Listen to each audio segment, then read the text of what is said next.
aqua friends, welcome to my channel. My name is Nicole and today we are going to do a 4-step woodland mushroom scene.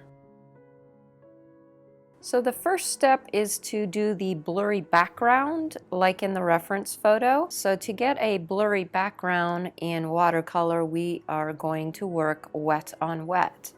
So I have wet my paper everywhere except for where the mushrooms are. And while you look at the reference photo, you want to drop in all the colors that you see in the reference photo. I usually go through my color cards and pick what I'm going to use and prepare my palettes before I get started. So that's a good tip there for you. So in my blurry background, I decided to use leaf green, sap green, yellow ochre, burnt sienna, and sepia. I also have a fun fact for you, since lately I've been really obsessed with learning the history of where pigments come from. Sepia is actually derived from the ink sacs of the common cuttlefish. So I thought that was very interesting.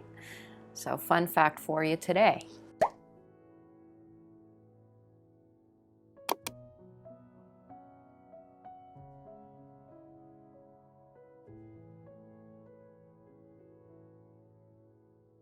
While it's still wet, I can lay down the foreground colors as well, the darker colors. I'm mimicking all these branches and leaf structures with my round brush. Okay, so where you see all these intersecting lines, it's nice and soft when you're laying things down. It'll have a great underpainting for you to work with by putting in these textures. Okay, go ahead, ask me, why am I redoing my first layer on the mushrooms in this small mushroom portrait? If you guys know the answer, let me know in the comments below. So I am working on my first layer on the mushroom. The colors that I used for the mushrooms were Isondaline Yellow Deep. I just call it ISO Yellow Deep for short. It's a little bit of a mouthful. I also used raw sienna, or yellow ochre will work as well. Pyrrole Scarlet or Scarlet Lake is also a really good warm red that I mixed with some cool reds like quinacridone red or permanent alizarin crimson.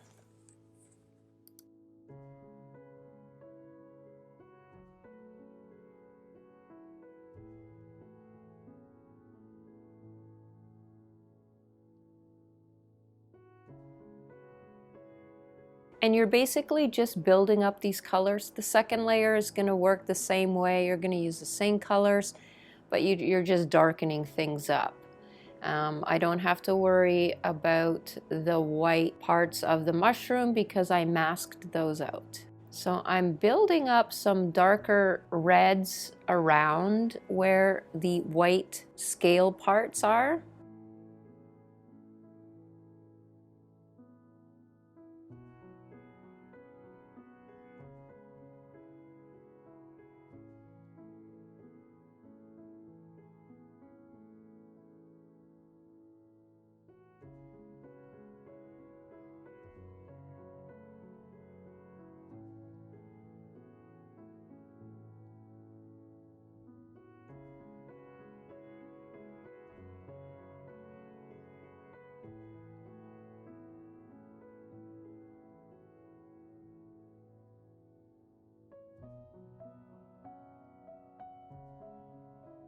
Once that layer is dry, now I'm going to take the masking off of the scales and rub all my mask fluid off.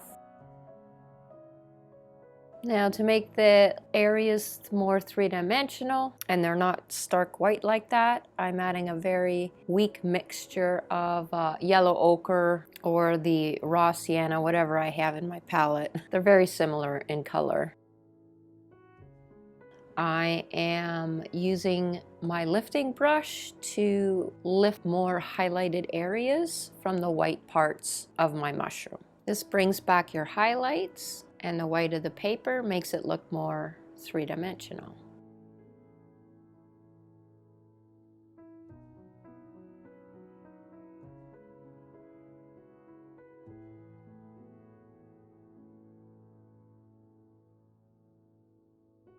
So I'm putting the shadows underneath all these scales, adding in some browns where I need to make those look a little bit more realistic and you know, not so two-dimensional, because right now they don't have much shape.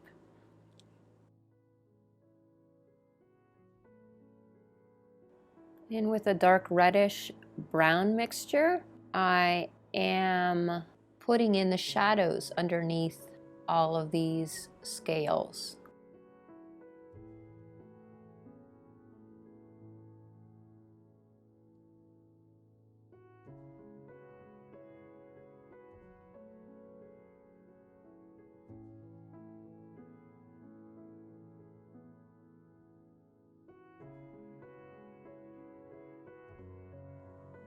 So I'm adding in more detail with the browns, increasing my shadow underneath the head of the mushroom. And what I did to that mushroom, I'm just repeating that on the other side, adding in the textures of these tiny scales and adding in the shadows around the scaly areas.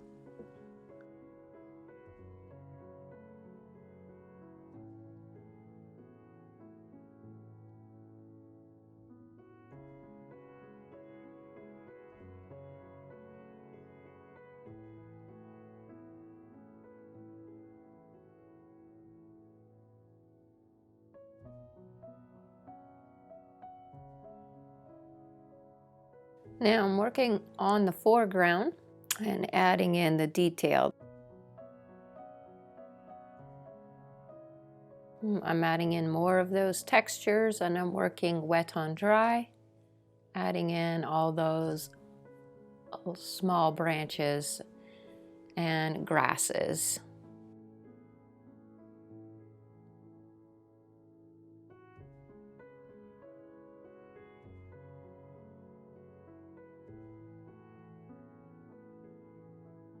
I'm using a script liner brush to get in these long, tall blades of grass.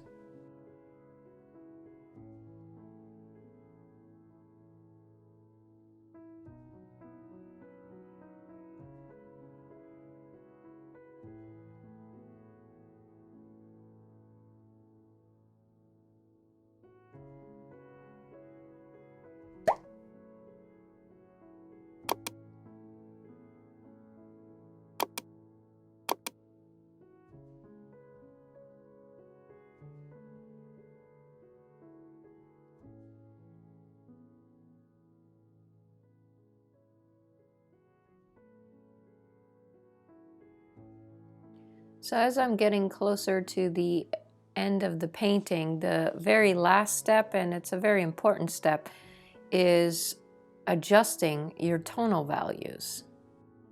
So if we look at the reference photo, we see that the foreground is actually kind of dark, and as part of the tonal value stage and adjustment stage, I knew I needed to add a lot more color into that foreground to get the contrast that I needed for the painting to look good. And I'm using a bigger brush and a very watery mixture, adding in these glazes. And already you could see a huge difference in how this painting is coming together and just kind of popping off of the page now.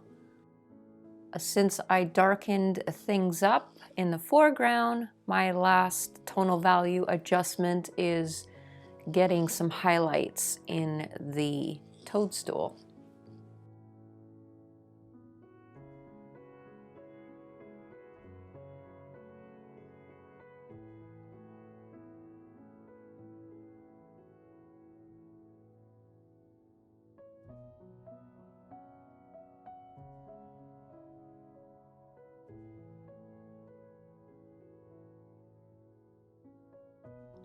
Another thing I'm doing is putting those shadows under the white parts and darkening those up.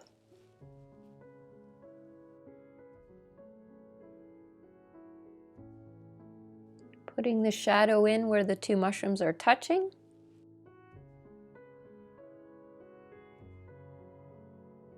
And I'm also adding a little bit of my bleed proof white back to the scaly parts of the mushroom, just to make them pop on that background a little bit more.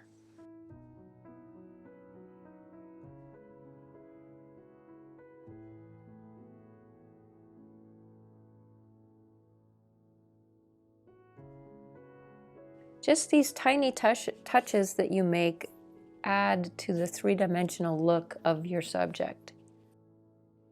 It just does make such a huge difference, these tiny little touches. This is your tonal value stage. This is basically the end of the painting, and you keep picking at it until you're happy with the contrast, until it looks good in your opinion. So I'm happy with pretty much how it's looking here. Little tiny final touches. Well, I signed my painting and I'm done. Let me know what you think about this in the comments below, if you enjoyed today's tutorial and if you're going to give it a try. I thank you so much for all your support and for watching my video. I appreciate your time, and I will see you next week.